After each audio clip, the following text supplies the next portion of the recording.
Hello, good afternoon. Welcome to the Everton Live Daily.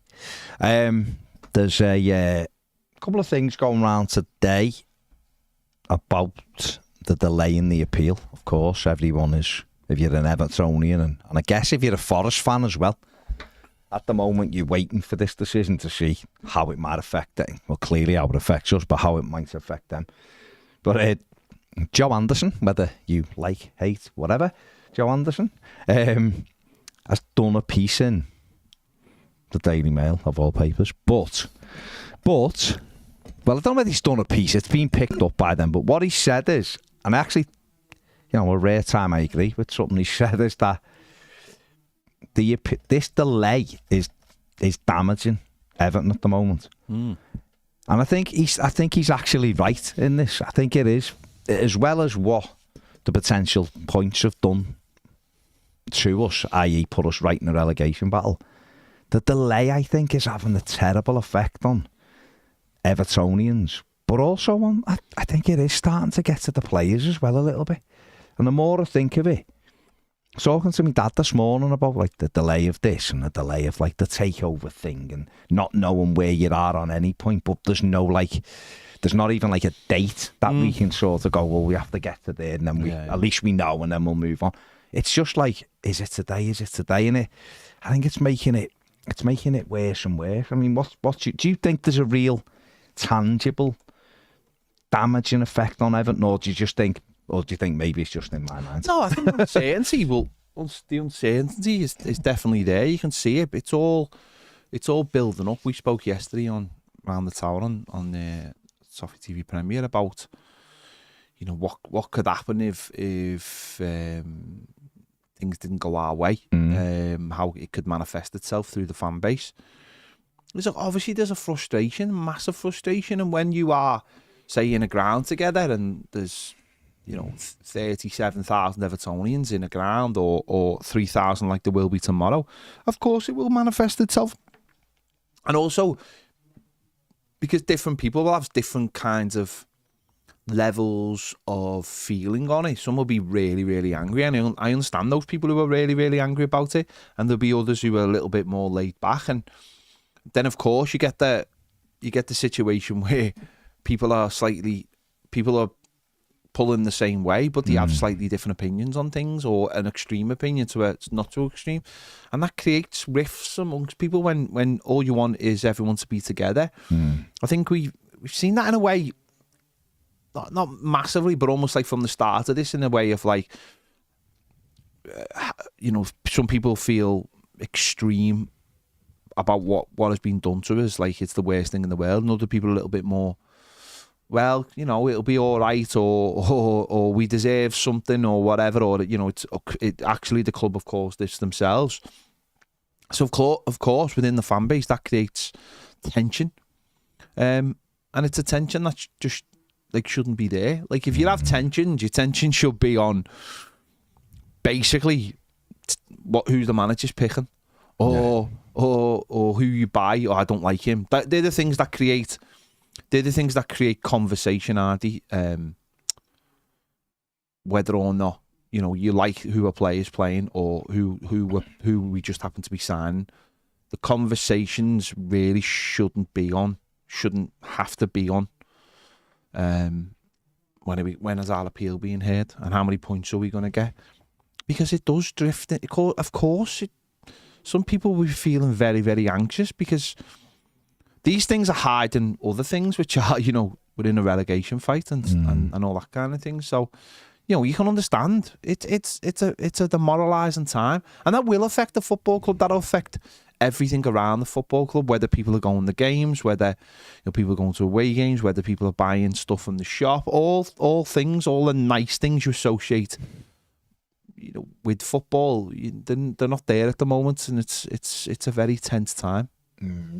It is horrible, isn't it? Because you do want to just go, yeah, that's where we are. Right, we need to do this at Brighton, and we need to do, next week West Ham at home. Can we beat that? That's where your focus should be, but it can't be there because there's this big thing hanging over in the background, like the big, shadow of what's happening.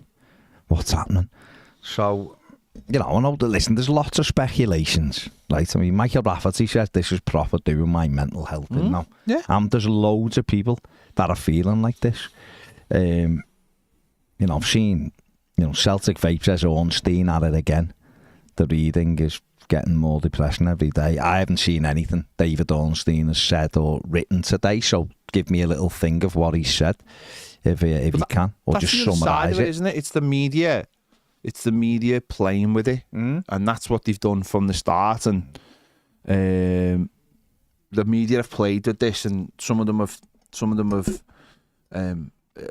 added like an added layer of desperation, and then other people will go, "Oh yeah, it's not going to be that bad," and then people they'll get your hopes up, like and people then feel like, "Oh well, because." There's this like general consensus going around, we're going to get some back, we're going to get 4 back, or we're going to get 6 back. It's nonsense. It's not real though. It's something that's been fabricated by ourselves, and I include myself in that. It's not a real thing, but we fabricated it to make ourselves feel better. Of course we have. We need some hope, don't we? But I think a lot of people have bought into it. Other people though, who had nothing to do with Everton, because the punishment was ridiculous, because it's a made-up punishment. No, but that's not what I'm saying. What I'm saying is that we've all decided amongst us that we're getting points back. So we've fabricated a good story in our own heads, and the worry about that is that if that doesn't turn out true, that's going to be devastating. So sometimes it can be, because of course... It's the same as this, like Tommy Kay. I don't know whether he's an Everton. He quite clearly isn't an Evertonian, I don't think, but I said Everton isn't getting points back, it's getting more deducted. It's not though, is it? Because that's nonsense as well. So, but yeah. No, I think you're right. I think we're all seeking that. My big thing with this, right, is that I just feel it's a total injustice. That's my thing. Because, the reasons why I feel like it's an injustice is because these are not rules that are in black and white, and we've broken them. If they were written down, you go over this is your punishment, we wouldn't have a leg to stand on. We'd have to go, all right, you've got to take the medicine. No, that's an internal logic thing, isn't it? That's literally, that's not a football thing. That's an internal logic. You get sent off. You get three games suspended. Yeah. You get 2 yellows. You get 1 game. It's an internal logic that we all live by. If you break rules, you know what the thing is. You know what I mean? It's like some of us believe, rules for certain things should be more. And maybe, I don't know. We all, whatever it is, we all know now that if you get caught speeding, it's 3 points. It's like, that's what you have to do. If you get caught with no seatbelt on, it's £30 or whatever. We all have an internal logic. The problem with this is there's no internal logic. Call a train from on that thing. Oh my God, another 30. There's an internal logic, isn't there? When code, it's like a code. Well, of course it is. It's what we all live by, and we can't process this because there's no logic to it. We can't go. And that's why we've all created this thing in our head of we'll get some back because of the Sheffield Wednesday thing. And this is what I heard quite early on before we even got the thing, was that normally what they ask for gets halved, and then it normally gets halved again on appeal. Okay, it didn't turn out like that, but normally there's a half in it. So that's an internal logic of it's happened before. And again, a lot of things that happen in law are precedents set beforehand. So we can't get round this because we are completely left in the dark. We do not know, and for a lot of us, it's really difficult to process that. Really, really difficult, and that's where it is wrong. That's where I think, if anyone got charged for something, they knew before they walked in what the punishment was going to be if they failed to convince the people in there of a certain thing. So, if you're over, or if you get done and you're over, there's a points thing, and then there's or whatever it is, if it's a point for every 5 million quid, so that clearly if you spent an absolute fortune, you're going to be punished even more. But because there's not that thing, because none of us actually know what we are waiting for, because it literally, they're going to say, it was when we got the first one and we got the punishment. It was a Friday, no one had a clue it was coming, so literally half an hour before, it was probably about just gone 12 o'clock, and suddenly the news drops. And by 1 o'clock, it had been confirmed and it was like, How did we go from there to there in this time? And then the devastating effect. And it's taken a lot of people a lot of time to process that. And that's where we are right now. And it's been hanging on since then, no, Pet. And this is the problem. This is a thing of... I've just seen... This is slightly... Well, no, it's still on the same thing. The Premier League doing whatever, right? There's a piece in The Athletic there. I don't know what... You might have read it. But David Dean is lobbying for Everton's takeover decision to be made. Yeah. And the first line of it says, like, at least someone's ringing the Premier League. As the hours listen to this line. As the hours tick by in week 23 of the 12-week, and in brackets, maximum approval process for 777 takeover, it's reassuring to know someone is still making regular calls to the Premier League to find out what's going on. It is perhaps, it's Arsenal Vice Chairman David Dean who's doing it, but week 23 of a maximum 12 weeks. I didn't realise it was a maximum 12 weeks. Why are these? Again, I'm this not is Matt Slater. So why I'm is not 100%? No, I don't. I'm just wondering why that's there. Again, it's not something that's written down on. Even if that, I mean, if that is right, then we're approaching double the maximum time to say no, or to accept it, or to whatever. So we're getting hit from every angle, and it is that uncertainty that, Anita says here, I wake up every day feeling anxious. I have no other reason than Everton for that. It's a nightmare. I'd rather just have the plaster ripped off. The never-ending not knowing is making, it's making everything. Mark Smith says, my marriage is suffering here in Bogota. Everybody is on edge. Everybody is there is a sick feeling all the time. If it was luck, it's done. Yeah. Then we know where we are. Do you know what? Yeah, I mean, it's terrible. It is. It's obviously terrible, but it's Everton. I think it just plays into the general psyche, because I would look if are there any Man City fans watching? Just don't want to ask that question, even if there's just one of you. I am intrigued about how they actually feel as Man City fans. So there's 115 charges hanging over their head. Okay, I understand that a lot of them are.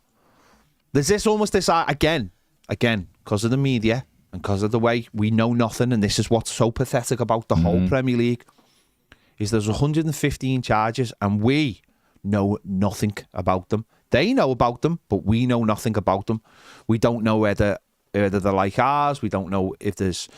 Keep talking. If there's some that are like... the sponsorship ones and how they're broken down and all that kind of thing. We've heard this stuff about what the colour of the grass and all kinds, and basically they've just thrown all these things in. But if you're a City fan, how do you actually feel about what's going on, knowing that these charges quite why is he watching? Do you mean this one, Chris? Is Peter Reid watching? No, but he was just saying these Chris Davis said the designs are brilliant. There's more to come on them. There's more to come. There's going to be an 84 one. There's going to be a 95 one. I know that's controversial, but we shouldn't hide our history. There's going to be a 66. How's it controversial? Because Everton won't even do it. That's why. It's not controversial. There's going to be a 71 as well. Do we? Surely we're doing a 2021 one. A flank just on the thing with the crowd. Silky. 2020. Oh my God, if the silk comes just there like that. Shaggers like that. Got your point back, lad. Well, if you're the Boss podcast, it's every other word. Yeah. Boss. So, lad. There you go, lad. If you're a City fan, and I'm not being like, oh, whoa, me on City, by the way. No. But if you're a City fan and you've had 115 charges and you actually don't know how they break down, surely we all, as football fans, deserve to understand the minute we're charged, what we're charged with. It's watching Ian Beale over there. No, he's putting his disco side on. What we all deserve to know what we're being charged with and what the maximum punishment. And even whether City from a City perspective. Well, no, all of us though. So if you're I'm just pulling City because they've got the maximum one, and they're like the one that we all talk about because it's like, why haven't they dealt with City? But if I'm a City fan and there's 115 charges, like they might know sort of because there'll be different stuff like there will with us in their forums and their Man City Twitter and all that, and they'll not understand it. But again, how does that affect your psyche going forward as it gets closer? If you know something and why hasn't it been put out there, and why hasn't the thing been said? Well, if Man City get charged with some of these, I mean, we have heard they'll be relegated. But is that real? That real? That's just... See, Forest fans are the same. I spoke to... I've been on the overlap when they were discussing Man City. Probably this time last year, actually, because it come out about them this time last year, really. Before Everton had been thingied, and they had a couple of journalists on the show, and they had Steve from the Steam company, Steve McPartland, and what those journalists, and one of them's a Manchester journalist. It might have been Matt Slater, I don't know. One of them's a Manchester-based journalist.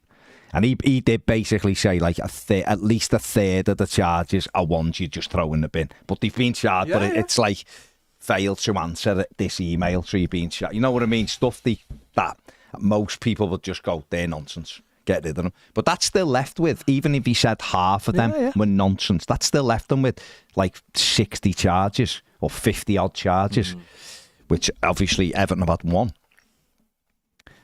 Steve sort of was like, well, you know what? If we get done, we've won. You know, we've won this and we've won that, and we've won the Champions League, and we've had that and all of this.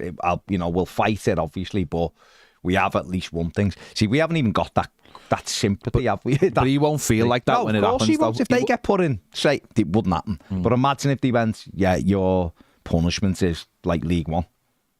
Yeah, but they might, they might have to just take that on. They might have to take that, but... But not knowing is a bad thing. But not knowing and you know, that punishment is not knowing what the punishment is. Chelsea, I can't get my head around, and this is not to have a go with Chelsea, because I don't... Chelsea have done what Chelsea did, reaped the benefits from it, won lots and lots of trophies from it. Now Todd Bowley's come in and gone, you know, don't like what they did, so we've told the league.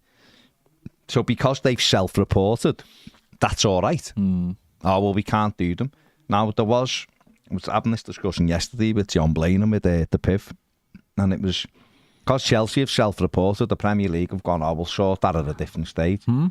But there is a thing going around that it's 777 were held back from taking over while this process is in, because Everton could have said, well, it was the previous regime, which is what happened with Chelsea, which is why Chelsea's got pushed. So you look at that then, and that might be pure conspiracy or whatever, but you look at it and go, I wonder if that is something.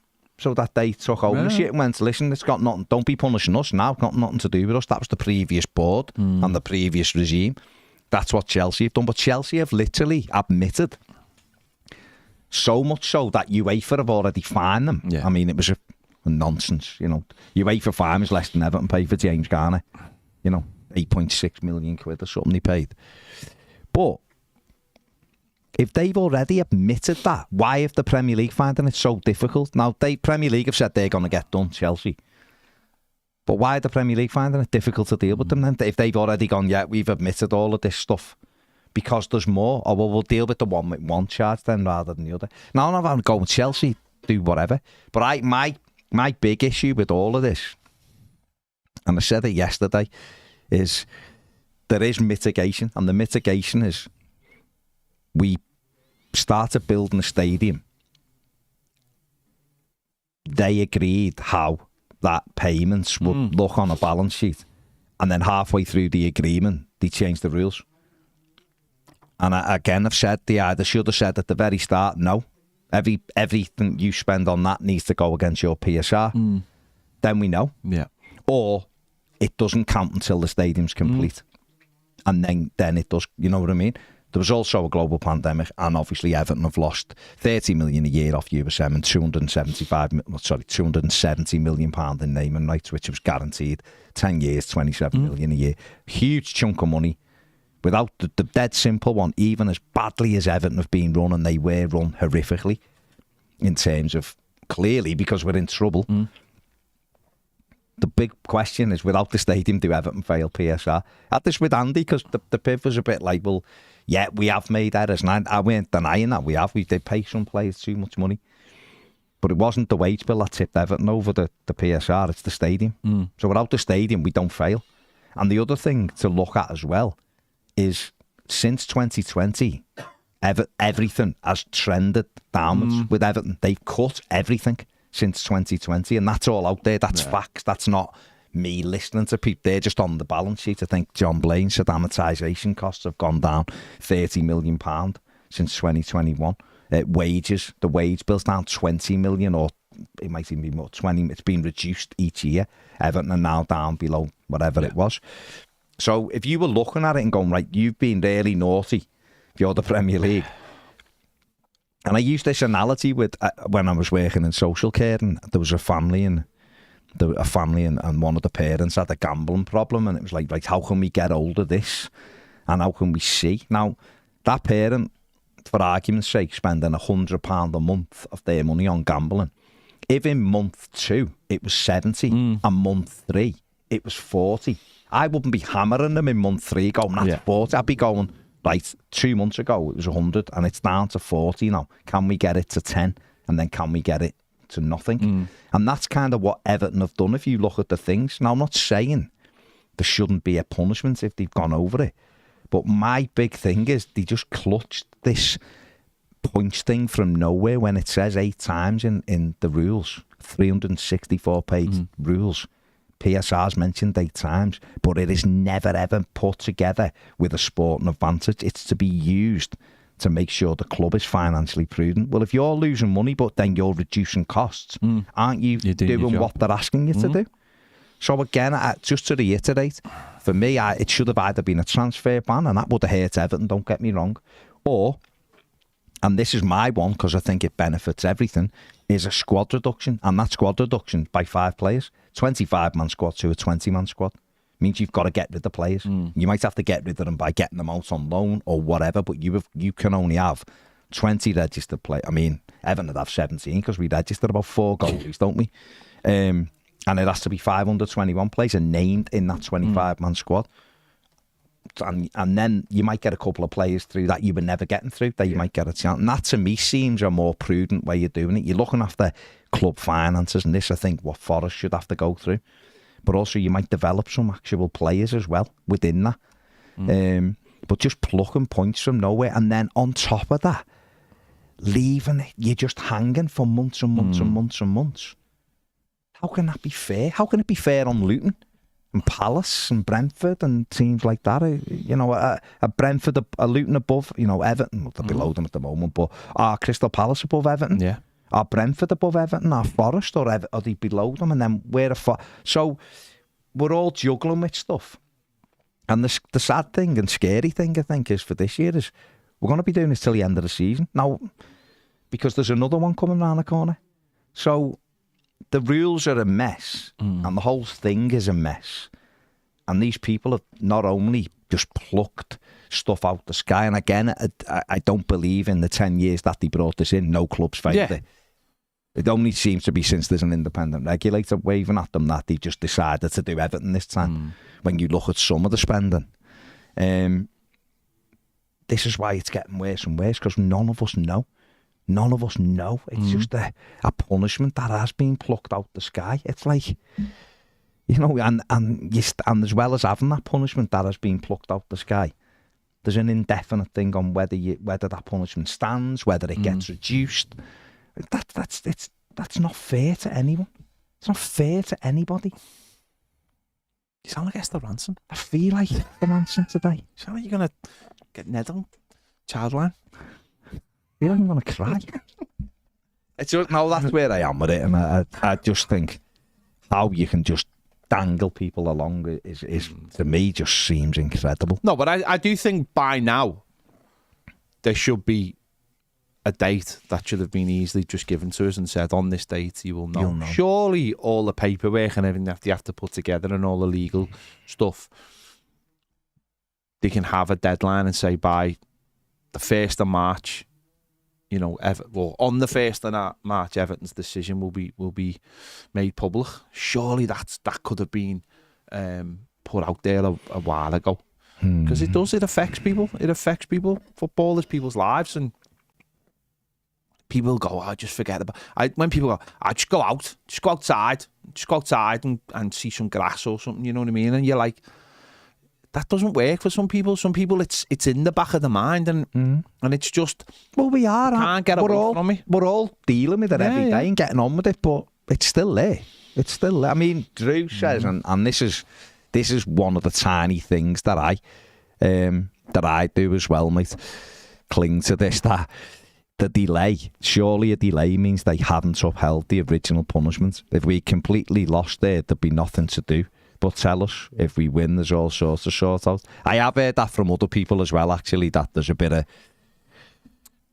But who knows, like Ped said before, who knows? The only thing I would say about that is that this is a whole new commission, and the commission's findings have to be put out there, and there has to be legal basis for it, and it has to all be gone through by with a fine-tooth comb on both sides afterwards, and all the documentation has to be printed up. This is a pretty big legal thing, isn't it? This is something that Everton Football Club could really, damage Everton's future. So everything has to be So it's not a case of just going, we stamped the first one. This is its own thing, and it has to be done properly. And I appreciate that. I do appreciate that. But leaving people hanging on it is disgusting, really. Peter says, for me, it feels like they're needing to check the wording very, very carefully. They've clearly underestimated the reaction to this fiasco, and that doesn't mean the outcome is positive or negative. Yeah, I think they were. I don't know why. I don't know whether they just thought we would go away with our tails between our legs the first time, and there wouldn't be a big kick-off to it. Celtic Vape says Ornstein is saying Forest's case will be held first, but he also says the speculation caused by all of this isn't helpful. Chris says, how can Masters still be in a job? And Rod says the fact Masters hasn't got the job. Is it that interesting thing for you then? This is dead simple. How is it they know for the actual fact that an appeal for the Forest and us will absolutely be done by the first week after the season? How do they know that? How do they know it? For absolute fact. How can they say for absolute fact by the Friday, the week after the season, an appeal will be done and we'll know? How do they know that? Because they've given them a week's thing to do it. They have to do it in a week. So why have we just been left? That tells you that it's all pretty stupid. It's crazy. Yeah, it is all. It's all mad. It's mad. So frustrating. On Premier, we've done that one. Bainey says, afternoon boyos from sunny Llandudno. The answer to the topic is yes, it is damaging. I'm sure the team would play with more freedom if we were 10 points better off. Must put pressure on being outside the relegation on goal difference only, plus Luton have a game in hand. Don't at the moment. We'd be looking above us rather than below. So tactics would be more on not conceding and hope we nick a goal rather than let's push for a win and strive for Europe. It's hard on the fans and the team. The whole thing is wholly unfair, unacceptable and unprofessional. Hope Masters gets the boot. Yeah. Hello. Mark says, what about Paul Lee Tai? Been sentenced today to life in prison. It's just... not good. James says, thought the outcome of the appeal was 2 weeks after. That's what he said originally. Now it's the end of the month. Has this changed, or was it always the end of the month? Dragging both clubs, fans and players along now. Mashiri wants his money sorted. Fans and players want it sorted because it's draining. Yeah, I mean, I believe Ornstein has said, it was always the end of the month, but that's nonsense because he's been contacting Everton each day to see if they've heard anything. So, allegedly. So that's wrong, isn't it? If you already know it's the end of the month, why are you contacting before the end of the month asking? So, again, it's nonsense. Paul Katzel says 100% this is hanging over the club and it's having a knock-on effect on the players, the manager and the fans. The league needs to hurry up and give us the outcome no matter what way. Then it can all be put to rest. Steve Guy says end of next week is ridiculous. It's taking the piss. I don't read it as either positive or negative. The time taken over the 777 element is amateurish. Moreover, it's disrespectful to the club, 777 and the supporters. The points appeal is equally disrespectful. At least another game will go by with the players and supporters clearly feeling the weight of this indecision. I feel that came across strongly against Palace and in the comments of the players afterwards. As a minimum, that Shaitok Masters needs to lose his job. He's just used us as a tool in his frankly laughable strategy to ward off an independent regulator. And if anything, it's made one more probable. Well, it's happening. I think it's already, they've made the decision, so he's fucked it, really. Meanwhile, a great club and founder member of the original league is left cast adrift. It's a complete and utter disgrace, and when the dust settles, I really hope the club gives the Premier League and the sycophantic media a blasting. They won't be able to yet, will they? Because there's another. They've got to argue the second one away, haven't they? First, it is mad, isn't it? We're sat here terrified about an outcome, and we can hear a preview for a cup final going on in the next room. Incredible. Brian says, your stadium announcer here. I still have a silky complete with the names printed on it. God, I'm old. Stan Smith says, all right, lads, just read another comment and agree with it completely.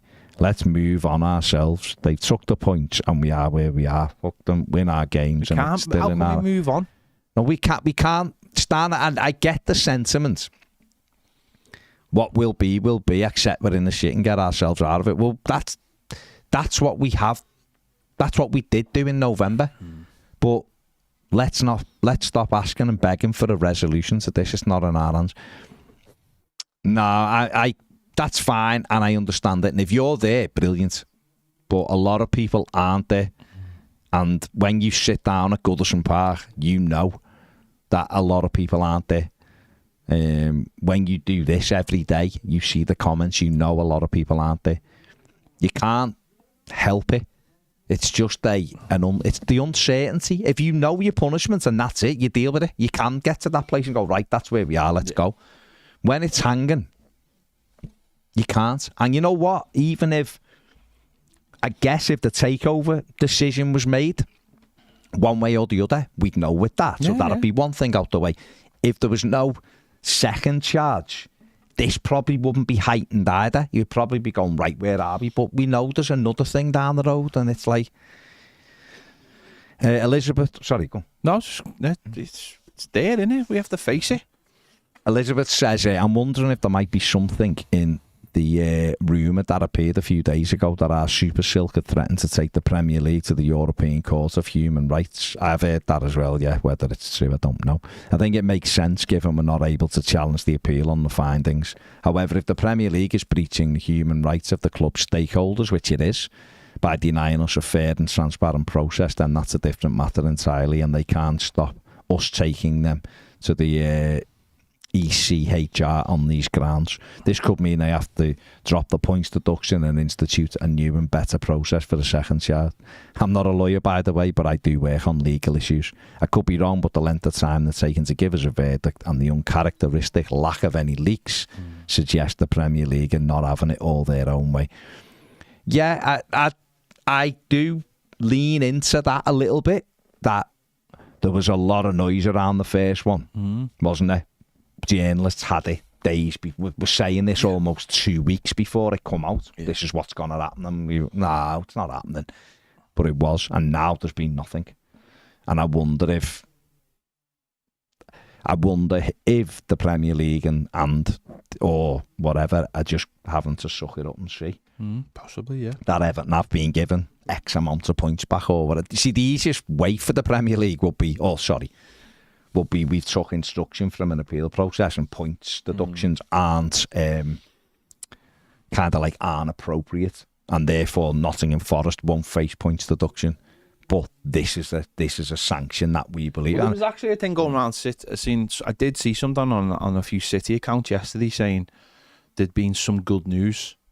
Read there or some on their charges, and you again. Absolutely nothing to base this on, but you wonder again if it's like that, just ever decreasing circles of just the, situation from this maybe spiraling to their case. I don't know. But that's what I'm saying about. But that goes back to what I was saying before about what you want to happen in your own head, creating factors, isn't it? Of not disagreeing with Elizabeth, but again, there's a case of that there, isn't there? Is that you whichever almost like mindset you're in, you'll create the best scenario. I do believe that Everton could take them to the European Court, though. Absolutely. It's whether they want to, I guess. It's whether they see a validity in it. But I almost feel like we should anyway, because what they've done is horrific. Well, it depends if there's grounds for it, isn't it? If there's no grounds for it, then obviously they can't. And I imagine the Premier League will have thought they were quite squeaky on this because, but then again, they mightn't be, because they've never followed through with these laws or they've never done this. And again, you're absolutely right. I was thinking, and again, I don't know where you'd get it because of the transparency, but I bet you there's loads of paperwork there to suggest that other people have failed this, and if anyone was to ever get hold of that paperwork, they'd have a field day with it to prove that other teams had failed it, but it just been the Premier League had just overlooked it and just decided to get on with business as normal. I think they probably give them a telling off on the watching you and all of this.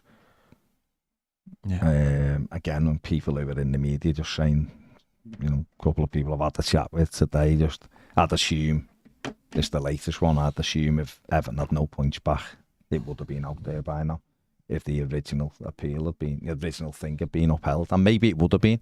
So maybe there's a little glimmer of light there, that if it was a straightforward, the original one was spot on, then that might have been made quickly. But again, that's leaning into what Pets just said. That's me. Sunny day plan, as John Mullane would say, isn't it? Because none of us really know. Curtis says the atmosphere in the ground would be so much better without the anxiety of this. Absolutely. It's easy to stomach the football if we're safely in mid-table. Yeah, you know what? That is right as well, because I was the other night, I was watching, in my opinion, an awful team play football, or two awful teams play football. And I mean awful as in, I don't believe the players on both sides are awful, because I don't. But the style of football and what they were producing was awful the other night. But if Everton were 12th, and we should be going to Brighton tomorrow, 8 points behind Brighton, by the way, that's all. You would look at it differently. You'd look at it and go, God, we need to improve. Play with a bit of freedom. Play with a bit of freedom. And it might have been one of them nights then. The other night you come out and you go, God, we were crap tonight, weren't we? Yeah. But we move on. But because you're going into your seat and sitting down going, we have to win this game, and if we win, it'll pull us in. And then you see a flatness, and the players aren't on it. And this is nothing that the manager hasn't said either. You go from there. Then when they don't win, everything is rammed up, isn't it? Yeah. So it is mad. Chris says if our Super Silk does get this quashed for us moving forward, we should build Forest and City. Oh, okay, yeah, because we'd have got them off it almost. I'll give them some. SB says, when do Forest get their points deduction back? Tommy says Forest won't get a points deduction, it'll be financial. It can't be, can it? Tommy K is obviously very much not an Evertonian, is he? Forest have blitzed like miles over compared to Everton, so they'll get 12 points. That's what they're saying. It'll be 12 points. Forest will get the maximum. Whether you believe that or not, who knows? Drew says maybe breaking the rules should mean you get monitored by the Premier League until you've recovered the money back for the club. Yeah, but they were monitoring us and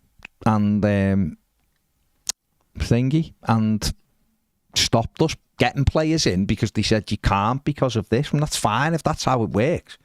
That's how it works. But they were doing it. Don't forget, the other thing as well, Ped, in this is the end of the 22 season, this come out, remember? And they were saying Burnley weren't happy and something else. And the Premier League come out and said Everton had no case to answer. Yeah. And then a few months later, I've done Everton. So if I was them clubs, I'd be going back to the Premier League going, hang on. You know, when we asked you about that, why did you say there was no case to answer? Because what they'd said was the cost for the Premier... the cost at that time was to do with the stadium. Yeah. So it wasn't a sporting advantage, and you can't measure that, I guess, unless you buy a striker for 50 million and he gets 50 goals. So why was it okay then when it wasn't sporting advantage, and a year later, what, you know what I mean? That as well. I just think, I do think it's mad. God, yeah. Bilbo says, I do understand the argument that the delays affecting the team, but at the same time, you then probably have to say it had a huge impact on the winning streak after the decision uniting us. Did it though? I know people wanted to say, oh, it galvanised us. But we played Forest at a time when they weren't playing well, and we nicked a 1-0 win. Don't forget, the first game after we got the points, we got done 3-0 at home by United, who were rubbish on the day, and he beat us 3-0. That's still the home game that sticks in my throat the most, how poor they were, and we got beat back, on that day. And then Newcastle and Chelsea took care of itself at Goodison because they were 2 home games. And then we went to Burnley, who were dreadful, and beat them. So I don't know whether people wanted to say, it's a good thing, actually, because it's galvanised. It wasn't a good thing. Never, because don't forget, we were already halfway up the league. Yeah, it was nonsense at the time, and it's nonsense now to suggest that this was going to bring us all together. Yeah. That absolute nonsense. Oh, what a season to lose 10 points. I said it at the time. Utter nonsense. Ken, Goodison might have been flat as a pancake against Crystal Palace. But if you genuinely believe the atmosphere isn't worse because of what's going on, then I don't know what to tell you, mate.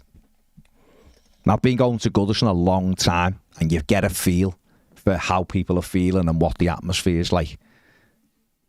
Jeanette says, James Tarkovsky, cringe. Yeah. Fair play to him. Yeah. I would be, if I was him, I'd be thinking, I'm going to get absolutely hammered in the dressing room for this stuff. Being on it, sound, but some of the stuff, I mean, I'm not convinced I'd be made up sat there with me missus and she's talking about how much she loves shagging, and I'm thinking I've got to go training with the lads. You know what I mean? I think he's big enough to look after himself. No, he is a big lad, and he's I don't think anyone's. Yeah, it's on it. He's done it. He decided to do it. He's obviously done it probably last summer. I'd imagine being summer, won't it? Yeah. These things, I'm never really a fan of these things, timing wise. They always seem to come out at odd times. Like when Dominic Calvert-Lewin was on the cover of the magazine, it was like a day after we got beat at West Ham, and it was just like it looked terrible. Yeah, they don't control. No, the timing, they don't. It just looked. But it's frustrating. It looked terrible. I'm not saying this looks terrible. This might give everyone a little laugh and stuff and whatever. Like it's up to him what he wants to do. One pop says this has caused a rift between me and my neighbour over the points. We don't talk now. He's a red shite going on with himself, but that's not good, is it? No. Because obviously all he'll have done, mate, is read the headlines that the likes of Mathew has put out there, and when you actually scratch beneath, and I think a lot of opposition fans are kidding themselves. Consequences. The ones who come on, yeah. But they're kidding themselves because they'll say things like, it's because you spent all this money. If you'd actually just scratched even like a millimetre below the headline and looked at the numbers, you'd go, actually, yeah, Everton didn't. That's a load of nonsense what I'm saying there. So there you go. But then that is the media. That's where you get stupid things like when it was said about why did Everton sell Luca Dean and then buy 2 fullbacks, and you're like, what are you talking about? And these are like people who should know better as well. Yeah. And I've said this a million times. There's nobody challenging them. No. There's nobody out there. We were talking yesterday, like, why didn't he ask Wayne Rooney on the overlap thing about the points? Because he's an Everton fan, played for Everton twice, and has been at a club that has had a points deduction. Yeah. So therefore understands all of it. The whole thing, yeah. And no one asked him a question. And I just thought, that's, again, where we don't have the media on our side. Joe said, Bazzi, you still go on Sky, given that, I'm going on the overlap. Which isn't Sky. It's not Sky. So, no. So Sky have swerved us, because obviously we've said our opinion, and so's Andy Byrne. But I'm going on the overlap soon. So, and I'm going to be putting all this across to Carragher and Neville. When you have people on, and they just quote things that aren't actually accurate, you have to challenge. Why aren't you challenging? I have to show you something, and it explains so much about stuff.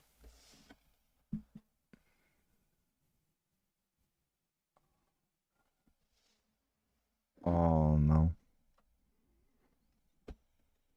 Explains everything, doesn't it?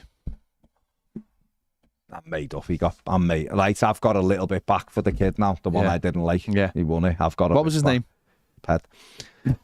What was his name? Like you. No, he doesn't. What was his name? Paul from the Traitors. That's basically being a traitor. Red shite. Curtis says the Prem cleared us. Said we were well within the limits. The independent regulator legislation started to be developed, and then suddenly they had a problem with us.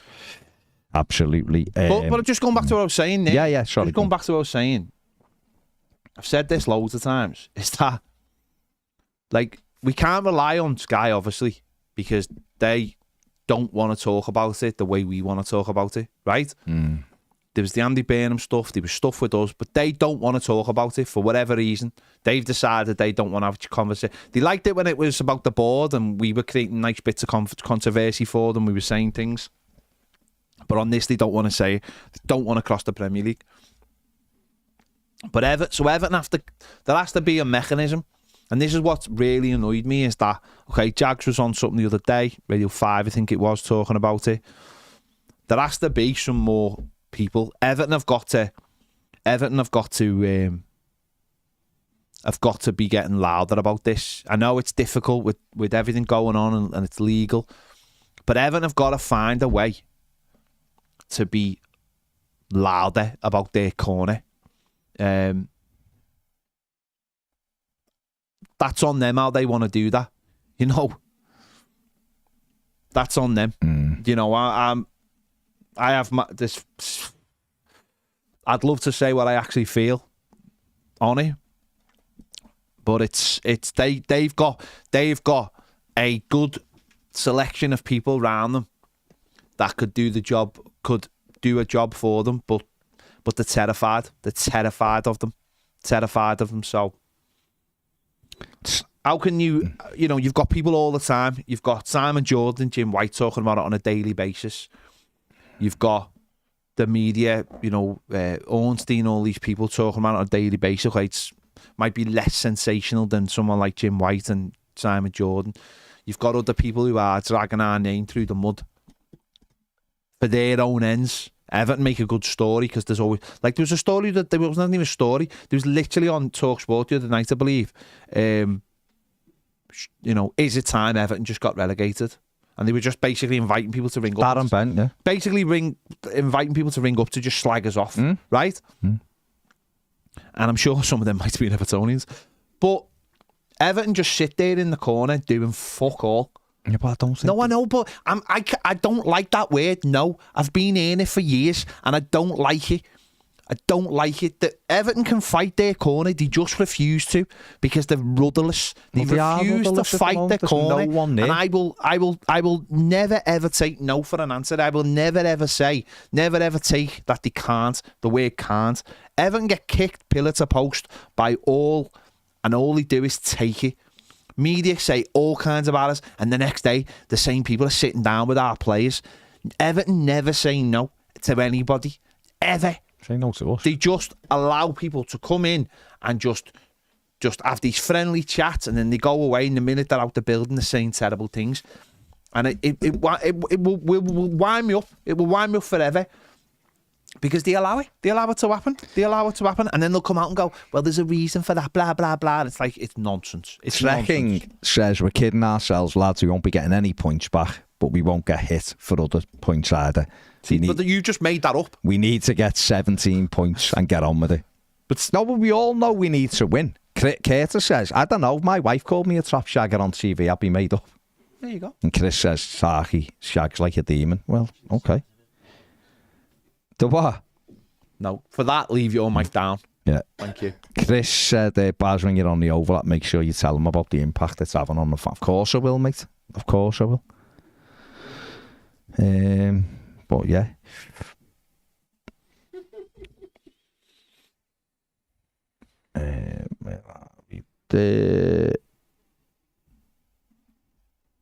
Yeah, Abel, a very fitting name. A few people slagging him. Yeah.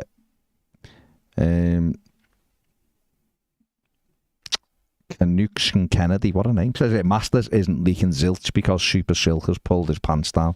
Anyone who loves a good barrister TV series knows that the defence wins when these cases drag on. I hope you're right, mate. I hope you're right. Martin Wone says anything less than 10 points back, I won't be happy. Ian's lad. Yeah. No, but I'd understand people taking that point of view because they just plucked this from nowhere and just went, yeah, that's what you're having. No, it's absolutely and crazy. I hope that I feel similar, and I hope that if we don't get 10 points back, I hope Everton put a strong statement out that they are not happy that they didn't get 10 points back. I hope it's not this all, we understand, blah, blah. I hope they actually go out and say, we've put our case across and we feel like, because it is the appeal and it can't go any further. I hope Everton do put a strong strong statement out saying we wanted 10 points because we feel like this whole process is, not fit for purpose or anything. It's flawed, yeah. David Green says, just watch the first episode of Sunderland Till I Die. It could definitely be us. The first episode or the first episode of the new season? Mm-hmm. If it's the first episode, absolutely. It is, terrifying. It's like looking in a mirror. Steve Kelly says, afternoon lads, hope you both well. What's your favourite thing to do together? Our favourite slagnet. These shows? Rants, yeah. Mo. James says, if you took our squad alone. No, I know that under 21s don't need to be registered, right? But I would make them register 5-20 under 21 players so they are listed in that squad. Because otherwise you can pick and choose. You don't have to do. You can just say your squad's 20 and it's made up at under. I know you don't have to register under 21 players. Whatever, but the squad should be reduced to 20 years, to 20 players. That's a much better punishment, by the way, for a lot of clubs. You're dragging the final. If you said to Manchester City, let's say, not saying for what they're getting done for, but if you're Manchester City or you're Liverpool, and you were to say to them, you can only have 20 players this season, you watch how they struggle. You watch how suddenly their bench has to be full of kids. For us, that's not necessarily a huge punishment as such because we're already used to having that kind of squad. But if you take a Liverpool or a Man City or whoever and you say you can only have 20 players for the entire season, that would hit them hard, really, really hard. And other people, but 10 points, but that would hit them hard. There shouldn't be any points though, should there? Because you're messing with the actual results. The only way points could come in is if the mechanism's done beforehand and it applies at the start of the season. Can't come in mid-season. Well, what you're actually saying with about 20 points is 20 club plays in a squad is just in general is you're keeping it within a sporting confine. Man City might get a 10-point deduction and win the league by 20 points and win the league by 10 points. But if you say to them, well, actually, you have 5 less players in your squad, it suddenly becomes a different ballgame. Because then what do they do with those players? Are they forced to sell them, or they've got to loan send them on loan? Yeah. That's what I mean. Yeah. That's where it becomes really, really interesting. And I know sitting here and going, well, it's better than 10 points because we've got the 10 points. But I think that's a much better way of doing things. You shouldn't be messing with points. The games are being played. You can't. This is not a sporting sanction. Its own rules tell you that. But I think it's a more debilitating. It's a more responsible thing as well, though, because if you're having to have younger players on your bench, you might have to use them. Everton would have had to use under 21 players this year. Yeah. If we'd only had 20 players, we've had injuries, 5 or 6. We haven't got that many players. And in a flip of that, you might be saying to teams as well, well, actually, it's a responsible thing to do as well because you might have to sell players, and also you might find some players that you wouldn't have played otherwise. Of course, that's it. So it's all about the It's all about the football.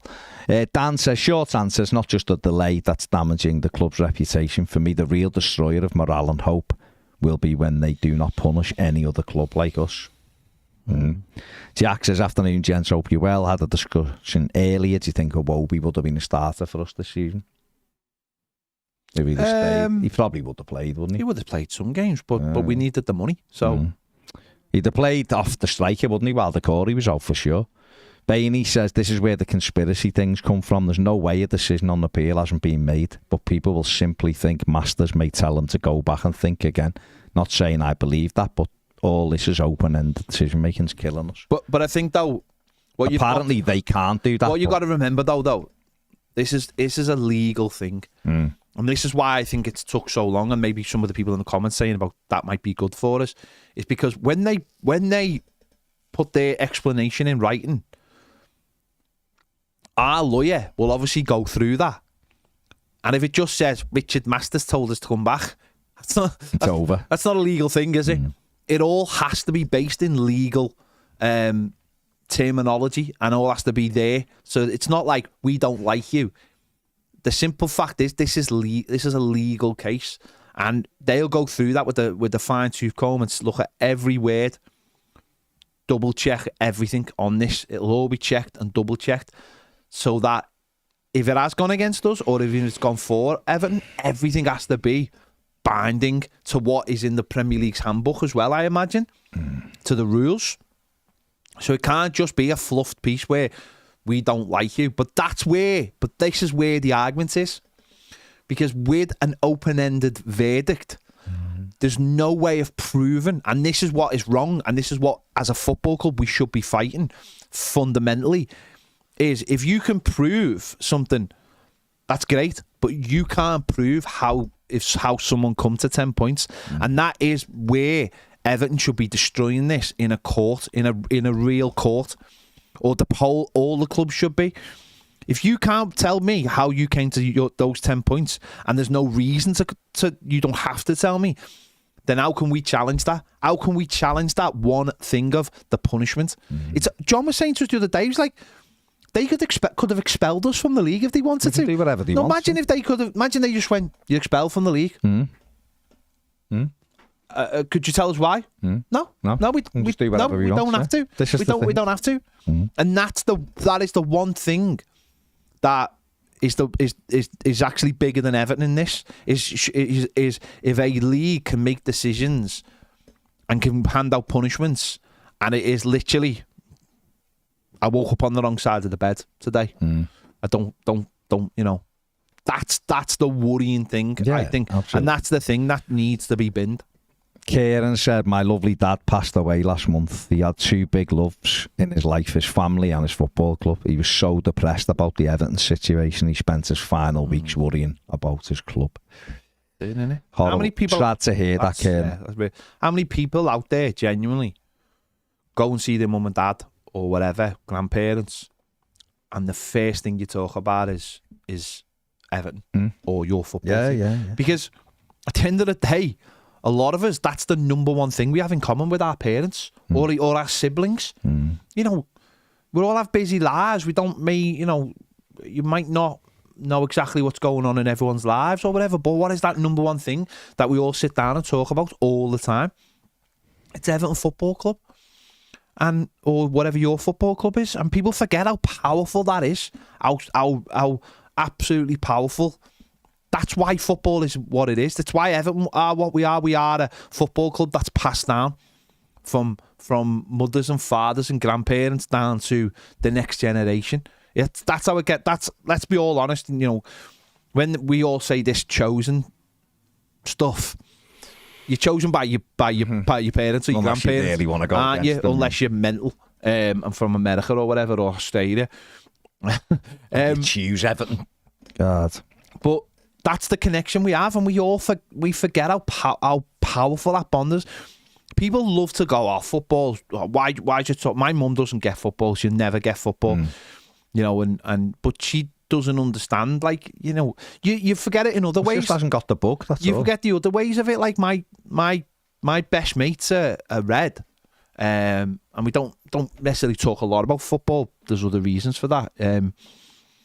But I just think if he was a blue, the times we would have had together, even more, like, you know what I mean? We've had, but we're not necessarily, we're like, obviously you get to an age, and he's got his own kids, you get to an age where you're not seeing your mates all the time. Yeah. But if your mates are blue, or you're seeing them all the time, you go in the match with them, of course you are, you create those stronger bonds.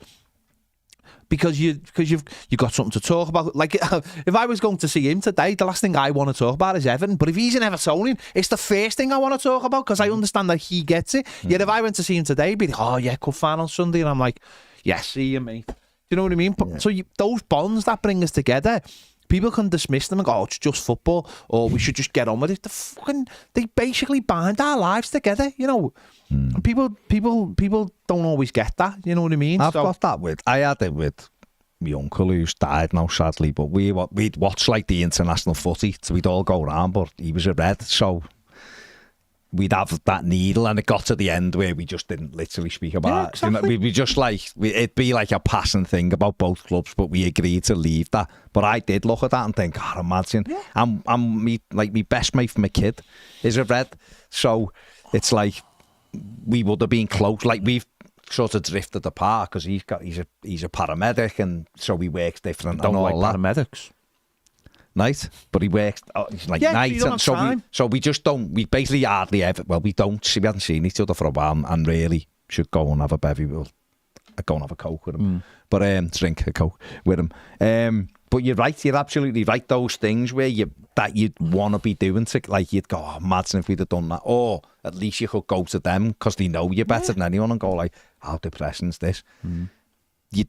That's what football's that's like. it. We all have limited time as well. We all have less time with, you know, to make those commitments to each other. The one place I know, and it's the one place I always say that I can guarantee where I can see my sister or my dad or my brother-in-law or my nephew, even my wife at times, is at the match. Do you know what I mean? That is the one time I know I can guarantee I will see them. I will see them.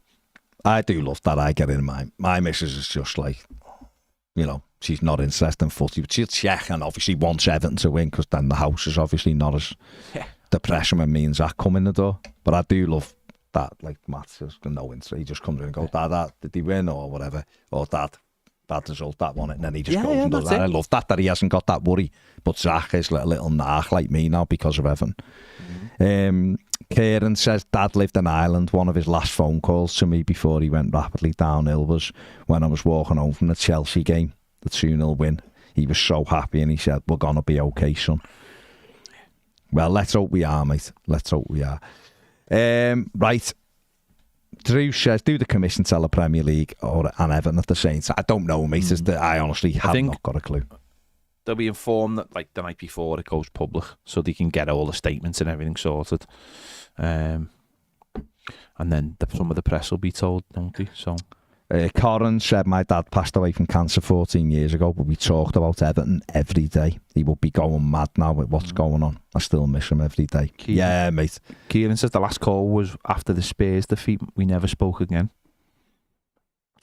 It's a hugely important thing. People wonder why we get all upset and emotional and why it drains us and why it, plays on our minds. Every time I see my dad, he'll just go, do you know when it's, have we heard anything yet? Yeah. I get people in the street shouting at me and I don't know them from Adam, and they go, have you heard anything? And I'm like, about what? No. They go, deep, and I go, oh no, I haven't, mate, no. Brad says, I meet my son. Ned just gets shouted at in the street. What the hell?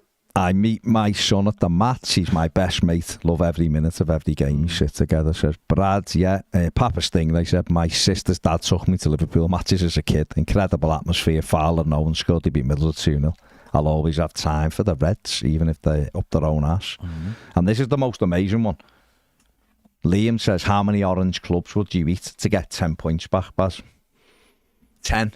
I think that I absolutely... I think a packet of 10. I'd eat 10 for packet of 10. A packet of 10. No, 10 packets of 10. 10 packets? Like 100 No, club? I think that's...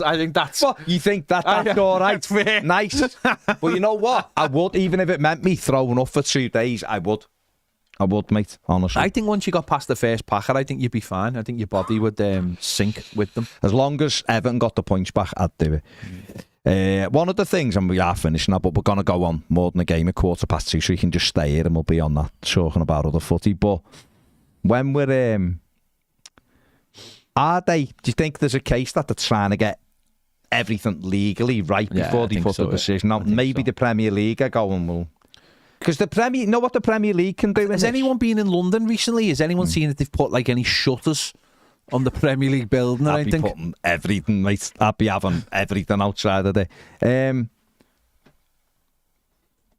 The Premier League can almost get themselves out of this, though, in a way, by going, look, all we did was said Everton had gone over the thing and it had to go to an independent commission because we don't do the punishments. Yeah. Now, that commission has said Everton should get this or this wasn't appropriate. Yeah. So that's what it is. Nothing we can do, guff, so to speak. All we do is just pass it on. They make the decision. The people. No, but they couldn't he? But I don't know whether they'll want to do that, and I'm sure they won't with Richard Masters. But right, stay here. We'll be back in 8 minutes on More Than a Game. Don't have to go anywhere. Just leave it on. Yeah. Join us then. See you in a bit.